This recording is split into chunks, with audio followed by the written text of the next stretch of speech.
Hey, this question is from Marilyn from Los Angeles. Hello, Leonard. How does one stay fully present in the moment in midst of an interaction with an intimate partner or someone significant, i.e. boss, family member, etc., in which the other person is being verbally hurtful, aggressive, critical, and judgmental, without being triggered or emotionally sucked into our past stories or future anxieties of the unknown fears? Okay, so before I do answer, I want to invite everyone to be present. You may not be aware of it, but I'm very tuned into who's present and who slips out of presence and who doesn't. And you've been very present all night. Then you just slipped out for a little while. Just a little while ago, I noticed you slipped out. I'm not sure what happened for you. I just noticed it. So I just want everyone to realize how valuable your presence is. It really is an important part of the gathering here. Every person in this room, your presence is immensely valuable. You don't need to remember anything I say. You don't have to agree with what I say. It's your presence that counts.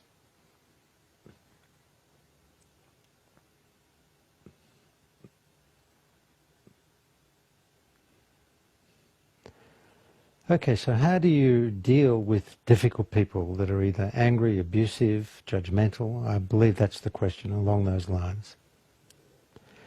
And how do you prevent that from pulling you out of the present moment? Well, let me begin by saying that if someone makes you angry, it's more than likely and highly probable that it's because you have anger repressed within you from the past. So what's happening is that the person who you think made you angry simply triggered anger there from the past. Then that anger comes bursting up. You feel angry at the person who triggered the anger. You want to kill them. You want to blame them. It's their fault.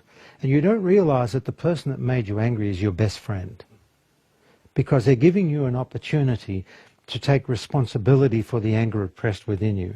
They're giving you the opportunity to liberate that repressed anger, to let it complete its journey through you. And then you'll find, even with loved ones who are judgmental, abusive, angry, or whatever they're doing, you tend to not be triggered because you don't have it buried within you, the repressed feeling. It's the same with hurt. Really, nobody can hurt you unless you're carrying hurt within you from the past. Otherwise it doesn't touch you. If you've liberated all those repressed feelings, it doesn't really touch you. Now that doesn't mean you should be helpless and powerless in the face of abuse coming your way, criticism, judgment. To be present, to be awake, is to be an empowered being, a fully empowered being. And to be a fully empowered being is remarkably simple. It just means you master the art of saying no. I know what I want. I know what I don't want. I express it clearly and lovingly, without attachment to the outcome. So if you're criticizing me or you're angry at me, as an empowered being, I have every right to say to you, I don't want that. Please don't do that. But I don't have any right to impose that on you, because you're also a free being. If you want to remain angry and judgmental or critical, I don't have a right to stop that, because you're a free being. I can't interfere with you.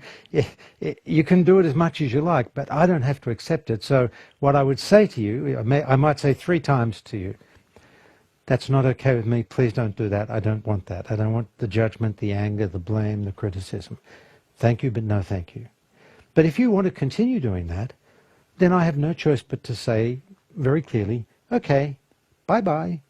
Call me when you're done. I've got my cell phone with me. Enjoy your anger. Walk around the room. Curse, kill, do whatever you need to do. Call me when you're done. I'll come back.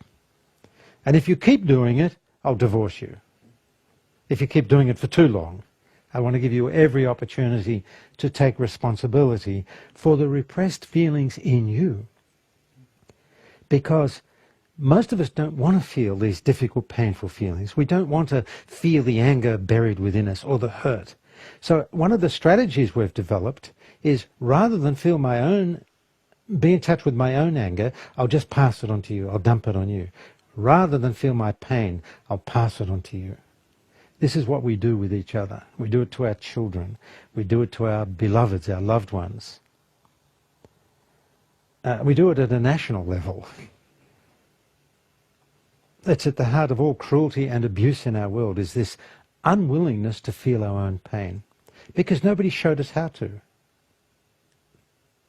But if we can master the art of feeling our own pain, number one, we don't have to get angry, because anger is just a response to the pain, an avoidance of the pain. Rather than feel my pain, I'll get angry. That helps me avoid the pain. But if you're willing to feel the pain, you don't need to be angry, and you don't need to pass it on to others. This is really one of the major solutions to the crisis that we humans are in. It should be a part of the curriculum at school. Number one, how to be present.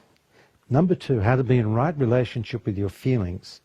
Number three, how to know what you want, what you don't want, and express it clearly and lovingly. I would introduce these things into every school, because it's far more important than arithmetic. You know, you do presence 101, then you do arithmetic 101. Or spelling 202. But these things are sadly missing in our world. They should have a class on the art of communication. If you want to communicate effectively, listen.